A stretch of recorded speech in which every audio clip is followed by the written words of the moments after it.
masjid. Nanti tiap hari Selasa kita ke masjid-masjid untuk melaksanakan zikir, ya untuk muhasabah lah, untuk mengingat dosa-dosa kita dan sebagainya. Ada tausiahnya dan ada bacaan-bacaan doa.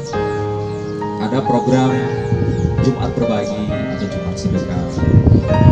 Ada program Jumat keliling, nanti kita keliling ke masjid-masjid pada saat sholat Jumat. Nah, seperti itu. Kemudian permasalahan yang ketiga di tengah pandemi COVID ini, dari kemarin Pak Menko Maritim, Pak Kasatgasnya, Kasatgas untuk COVID-19, Pak Doni Monardo menyampaikan 3 bulan ini adalah critical point atau masa-masa kritis yang harus kita lewati bersama. Kita harus tetap sehat dan kita harus tetap selamat. Sehingga pada saatnya nanti vaksin anti COVID-19 ini datang, yang kita harapkan adalah masyarakat dapat beraktivitas normal seperti sebelum terjadinya COVID-19 ini. Nah, untuk melewati 3 bulan masa kritis ini, tentunya protokol-protokol untuk pencegahan ini kita laksanakan. Ini memakai masker, mencuci tangan, menjauhi kerumunan, dan menjaga jarak. Kalau untuk pemerintahnya ada 3T, yaitu tes, tracing, dan treatment. Ini yang akan kita lakukan terus. Oleh karena itu juga kami mohon dari Forkopimda, atas nama Forkopimda, mohon untuk protokol cegah COVID ini dilaksanakan. Peraturan Bupati yang sudah dibuat nomor 87 8 Romawi tahun 2020 tentang penegakan hukum terhadap pelanggaran protokol kesehatan ini sudah mulai kita lakukan penindakan. Kami berharap seperti yang sudah dilaporkan Pak Kapolsek juga setiap hari sudah dilaksanakan di Tuman. Mari kita lebih galakan lagi agar masyarakat sadar. Saya kira masa sosialisasi penggunaan masker sudah cukup, sehingga pada saat itu sudah dikomunikasikan dengan Forkopimda, dengan Pak Bupati, Pak Kajari, Pak Ketua Pengadilan, bahwa pelaksanaan penegakan hukum untuk denda bisa kita aplikasikan di Kabupaten Wajo sambil menunggu perda tentang penegakan hukum ini siap. Jadi dari aparat CJS, Criminal Justice System, sudah siap perangkatnya sampai dengan dikirim. Apabila dalam pelaksanaannya ditipiring melawan petugas dan sebagainya, akan kita kenakan undang-undang karantina, undang-undang kesehatan, dan KUHP. Oleh karena itu sampai sekarang, sampai detik ini tidak ada saya mengizinkan keramaian, apalagi bentuk pasar malam. Tadi saya jalan dari Sengkang ke sini, di daerah Majalengka ada kegiatan. Malam ini wajib tidak ada kegiatan. Kalau malam ini masih ada kegiatan, belum bubar, maka penanggung jawab akan saya kenakan undang-undang karantina, undang-undang kesehatan, dan KUHP. Kita berikan contoh kalau memang ancamannya sangat tinggi. Begitu saksi-saksi, LP, saksi diperiksa, tersangka kita bawa, kita periksa, langsung kita jeblosin di sel. Karena itu sangat membahayakan. Selain membahayakan diri, juga membahayakan orang lain, karena bisa saja terpapar oleh virus COVID-19. Pak Doni Monardo berkali-kali menekankan jangan membuat kegiatan yang menimbulkan orang berkerumun tidak jelas. Seperti pasar malam sudah berkerumun, berbaur, kemudian tidak memakai masker, tidak menjaga jarak. Nah, itu udah banyak sekali pelanggaran yang tercipta di situ. Semoga saja penanggung jawabnya dengar. Kalau tidak dengar lebih bagus lagi, sehingga ada contoh nyata dari kasus ini di Polres Wajo. Terkait dengan pandemi ini, kalau nanti sudah ada vaksin, kami juga memohon bantuan Bapak Ibu sekalian untuk menyampaikan kepada masyarakat bahwa vaksin ini tidak usah terlalu dipikirkan, tidak usah diperdebatkan itu halal atau tidaknya. Ada legitimasi ini, ada halal muni atau tidak. Di dalam Al-Quran pun secara nas, itu secara berarti sudah disebutkan langsung di dalam ayat Al-Quran. Dalam rangka kemanusiaan, dalam rangka menyelamatkan nyawa, kita boleh mengkonsumsi barang haram. Asal ada kata-kata di akhir tersebut, asal jangan berlebihan.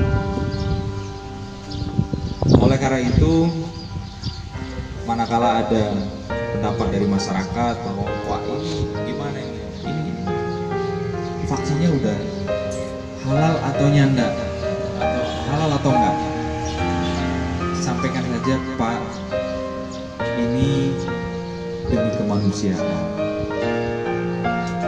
Daripada Bapak memberikan halal haram, Bapak sudah tidak bisa beraktivitas lagi karena Bapak sudah dikubur. Kita akan, dan yang mempermasalahkan biasanya saudara-saudara kita yang beragama Islam yang ilmunya masih belum sempurna.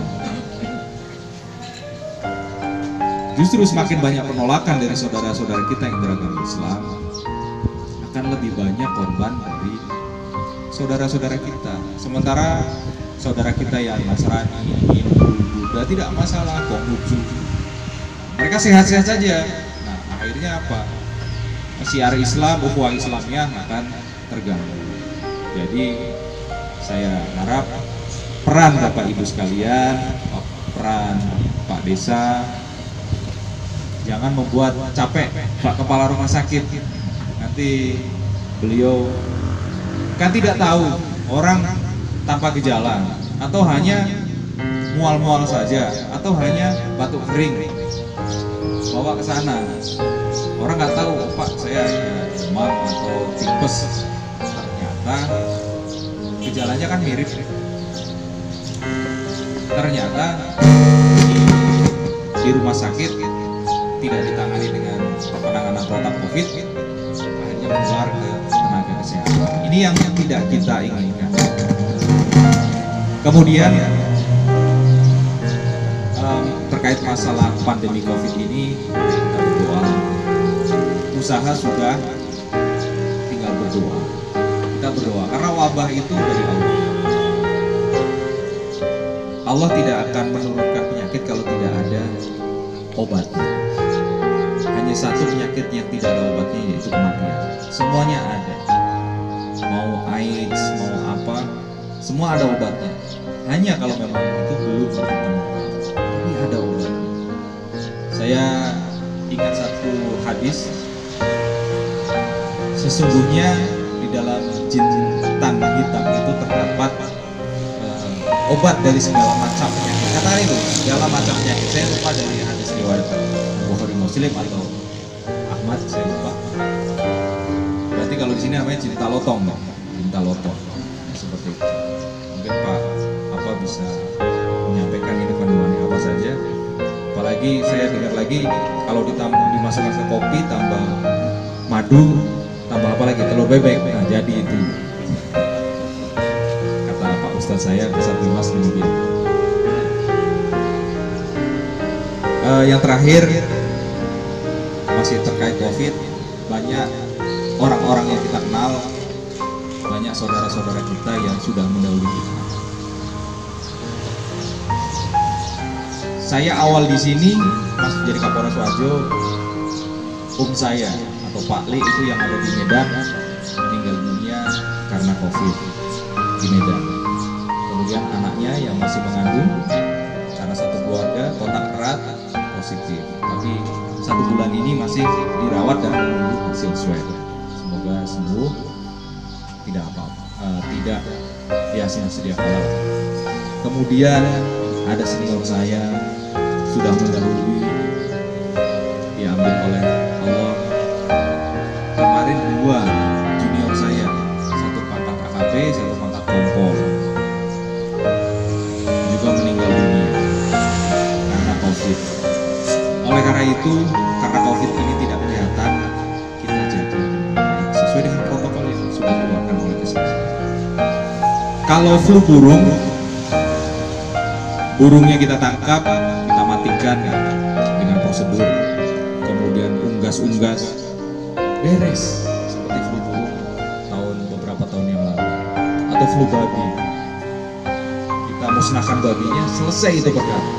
Tapi ini penularannya adalah penularan antar manusia. Yang hanya kita bisa adalah berusaha untuk tidak terpapar dengan menerapkan prosedur dan protokol kesehatan ini, serta berdoa. Karena dalam doa itu bisa merubah nasib seseorang. Saya kira itu penyampaian dari saya. Sekali lagi saya ucapkan terima kasih, saya apresiasi, dan semoga kita menjadi keluarga besar masyarakat Wajo, dapat menjadi polisi bagi dirinya sendiri. Seperti tadi disampaikan, kekurangan personil di Pitung Banua memang di seluruh Polres itu kekurangan. Memang ada yang cukup, tapi kalau untuk seperti Sinjai, Sopeng, kemudian Wajo memang kurang berisinya. Kalau Takalar banyak, ada 600-an, kalau kita hanya 427. Jadi perbandingannya 1:925 penduduk. Itu sangat jauh dari ideal menurut PBB. Tapi dengan peran Bapak Ibu sekalian, peran dari masyarakat Pitung Banua untuk menjadi polisi bagi dirinya sendiri. Konsep pemolisian masyarakat artinya bisa saling menjaga. Kalau ada kegiatan atau yang perlu dilaporkan, segera dilaporkan ke polisi, sehingga tidak api yang setitik ini tidak perlu membesar, bahkan membakar seluruh hutan. Cukuplah api titik itu diselesaikan di FKPM, Forum Komunikasi Polisi dan Masyarakat, atau diinisiasi oleh Babin Kaptipmas dan Babinsa, sehingga permasalahan itu selesai. Tidak perlu harus ke polsek membuat laporan polisi, berurusan dengan hukum sampai sidang pengadilan, bahkan sampai di rutan sana. Saya kira itu untuk kontak saya. Siapa tahu Pak Kapolsek di luar jangkauan, mungkin arah ke sana tidak signal. Nomor saya 0852 Jenderal 3 2001. Saya ulangi, 0852 Jenderal 3 2001.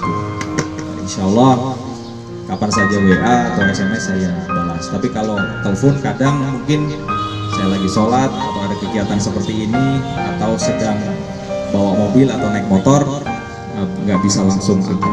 Saya kira itu. Terima kasih. Billahi taufik wal hidayah. Wassalamualaikum warahmatullahi wabarakatuh. Demikianlah sambutan dari Bapak Kapolres Wajo, yang mana telah memberikan wejangan kepada kita. Ada beberapa penekanan di sini, yaitu berkaitan pertama masalah radikalisme, kedua narkoba, terus program pejuang subuh berkaitan dengan COVID-19 juga, dan Pergub 87 yang sekarang digalakkan tentang penegakan hukum masalah masker, terus yang terakhir itu vaksin COVID-19. Mudah-mudahan wejangan Bapak Kapolres Wajo ini bisa bermanfaat untuk kita, khususnya masyarakat Kecamatan Pitung Banua pada umumnya. Untuk kegiatan selanjutnya yaitu tanya jawab. Jadi sesi tanya jawab. Silahkan Pak, yang Bapak yang mau ini, ada 2 pertanyaan, kami beri kesempatan untuk sesi pertama. Yang mau bertanya silahkan Pak.